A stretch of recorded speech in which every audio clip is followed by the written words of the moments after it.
C'est l'heure des 4 vérités. Gilles Branstein reçoit aujourd'hui Monsieur Pierre Larouturou, le fondateur et le porte-parole de la Nouvelle Donne. Bonjour messieurs.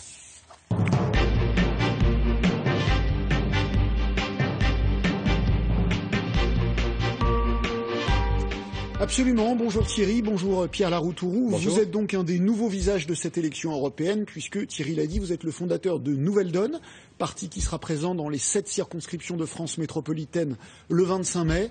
Nouvelle Donne, en quelques mots, qu'est-ce que c'est ? C'est un parti qui veut montrer qu'il y a des solutions, que la France n'est pas foutue, qu'on a tous les moyens de sortir. Les partis qui veulent montrer qu'il y a des échecs sont assez rares. Pardon, ceux qui font la même chose depuis 30 ans, vous savez, c'est Einstein qui disait faire toujours la même chose, et espérer des résultats différents, c'est la définition de la folie. Et quand vous voyez le niveau de chômage, quand vous voyez le niveau des loyers, quand vous voyez le niveau de la dette publique, on en a marre de voir que ça fait 30 ans qu'ils font les mêmes solutions, les mêmes recettes, et ça ne marche pas. Donc nous, ça fait 2 ans qu'on travaille. Il y a en même temps des salariés, des patrons de PME, des paysans, des retraités, des étudiants. On est déjà plus de 8000 en 5 mois, mais ça fait des années qu'on travaille sur des solutions concrètes. Qu'est-ce qu'on fait sur le logement? Qu'est-ce qu'on fait pour éviter l'austérité? C'est très concret. Allez sur le site, il y a 20 propositions concrètes. Si vous deviez choisir parmi toutes les solutions que vous proposez, les 3 principales, quelles sont-elles? 3, c'est pas facile. Il y en a plus de 20 importantes sur le site. Mais concrètement, comment est-ce qu'on fait pour éviter des licenciements? Tous les mois, on nous dit qu'il y a 10 000 chômeurs de plus, 20 000 chômeurs de plus. Il y a des pays où on s'est donné les moyens d'arrêter les licenciements. Au Canada, par exemple, c'est ultra facile. Ça se fait en 2 pages. Une entreprise qui a 20% de gens en trop, 20% de salariés en trop, au lieu de licencier 20% des gens, elle garde tous les salariés, elle baisse le temps de travail de 20%, elle baisse les salaires, et il y a un deuxième chèque qui arrive de l'UNEDIC et de l'État, les gens gardent 95% de leurs revenus. Donc ça marche pour de vrai au Canada, les gens, au lieu d'être licenciés, gardent leur boulot, gardent leur contrat et gardent 95% du revenu. Si on avait fait la même chose depuis 5 ans, l'État et l'UNEDIC, au lieu d'avoir des gens à payer au chômage, au lieu d'avoir des gens qui ne cotisent plus pour les caisses de retraite ou qui ne payent plus de TVA, si on avait fait la même chose depuis 5 ans, on aurait 1 million de chômeurs en moins. Deuxième idée concrète, comment éviter l'austérité? Là, c'est la première fois qu'on dit qu'on va bloquer la moitié des retraites, qu'on va baisser les salaires de 5 millions de gens, qu'on va couper 11 milliards dans les travaux publics. 11 milliards d'économies sur les collectivités, ça fait au moins 100 000 emplois qui seront supprimés d'ici 2 ans dans les PME du bâtiment. 100 000 emplois. Donc nous, on montre à Nouvelle Donne qu'on peut aller vers l'équilibre sans austérité. Concrètement, par exemple, on peut financer la dette publique à 1%. Pour sauver les banques, on a mis 1 000 milliards à 1%, presque gratos. Pourquoi est-ce que la vieille dette publique, en France, en Italie ou en Allemagne, on ne peut pas la financer à 1%?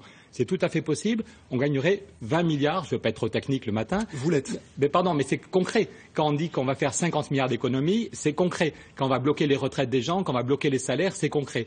Donc, allez sur le site pour voir comment ça marche. On peut financer la dette publique à 1%. On peut lutter contre les paradis fiscaux.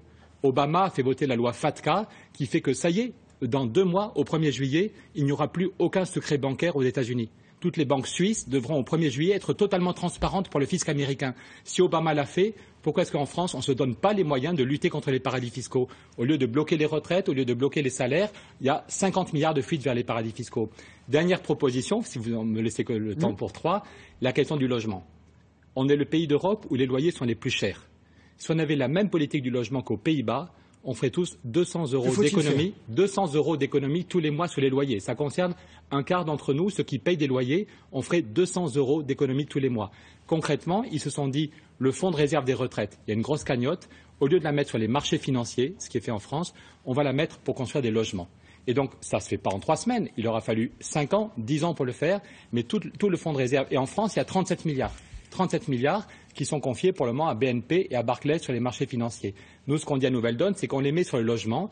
À Grenoble, à Mont-de-Marsan, à Brest, on construit des logements et petit à petit, on fait baisser les loyers.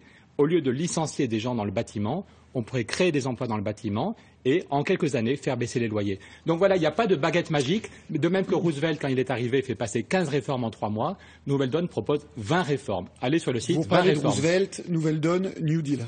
Exactement, on s'est inspiré, on avait créé avec Stéphane Hessel, on avait créé le collectif Roosevelt il y a 2 ans, on est très heureux que la femme de Stéphane Hessel et ses enfants soient avec nous, et c'est des propositions concrètes, et on voit qu'on réunit des gens très différents, je répète, des salariés, des chômeurs, des patrons de PME, des paysans.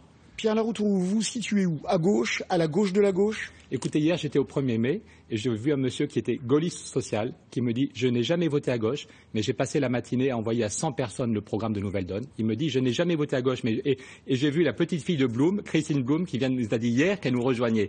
Donc je pense que les lignes bougent. Je pense que sur la question du climat, qu'on soit à gauche ou à droite... Vous n'êtes pas très modeste dans vos ascendances, Roosevelt, Blum. Mais attendez, s'il se trouve que hier j'étais à la manif et je trouve ça émouvant qu'un monsieur de 65 ans me dit qu'il est venu me voir, il est gaulliste et c'est la première fois qu'il va voter pour des choses de gauche. Pour que les Français qui ne vous connaissent pas comprennent, vous vous situez clairement à la gauche de la gauche. Pas du tout. Écoutez, le dernier livre que j'ai fait, c'est avec Michel Rocard. C'est pas un gauchiste.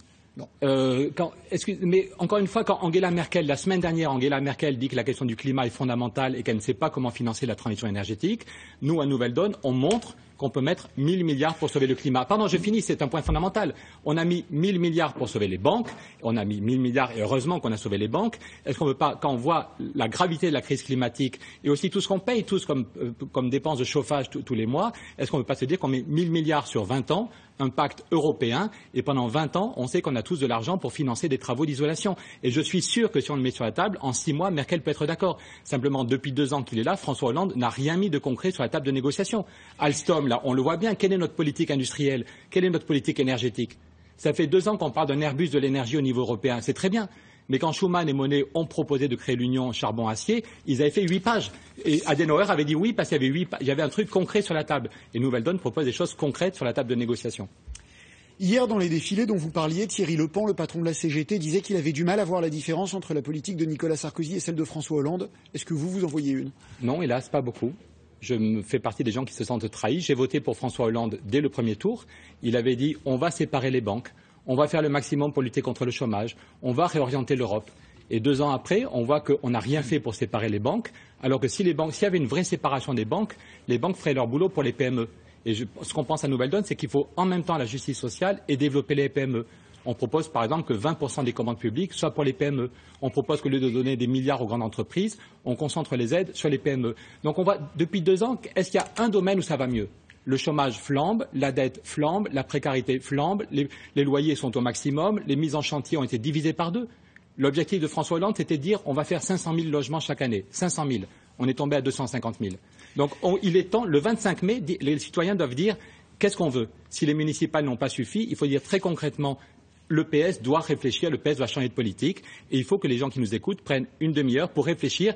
Quand on fait une soirée football, on prend tous 2 heures pour regarder le foot avec des copains. L'avenir de notre pays, l'avenir de nos enfants, ça vaut bien 2 heures pour réfléchir à quelles sont les solutions crédibles. Merci beaucoup Pierre Laroutourou.